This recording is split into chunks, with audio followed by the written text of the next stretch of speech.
नमस्कार नमस्कार नमस्कार सम्पूर्ण नेपाली दाजुभाइ तथा दिदीबहिनी सम्पूर्णलाई नमस्कार। एकमुष्ट नमस्कार। म निकास बोराइली, हाल मलेसियाबाट।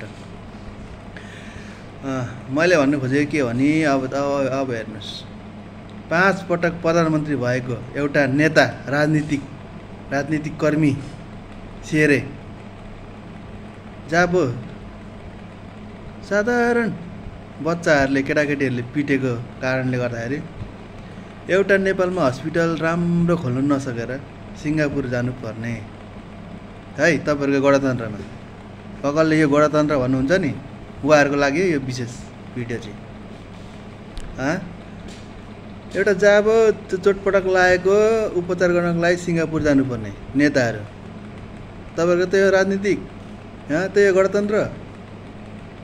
अनि हामी सर्वसाधारण जनता चाहिँ उपचारको लागि नेपालमै गर्नुपर्ने, त्यही पनि अनि साधारण एउटा जस्तै भनौँ न, सुत्केरी बेथा लागेको सुत्केरीहरू नेपालमै मर्नुपर्ने। नेता भने चाहिँ सानो चोटपटक लाग्यो भने सिङ्गापुर जानुपर्ने, स्विजरल्यान्ड कता अरे गणतन्त्र। यही हो तेरो गणतन्त्र? यस्तै हुन्छ गणतन्त्र? यही हो त गणतन्त्र? तपाईँहरूले चाहेको गणतन्त्र यही हो? अचम्म लाग्छ बा। अझ गणतन्त्र चाहियो, गणतन्त्र परदेश गाउँमा सिंहदरबार।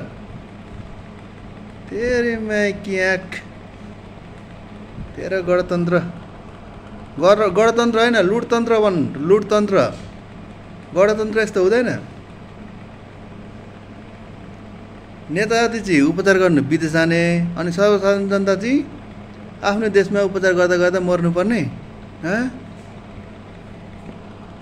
हस् त, नमस्ते।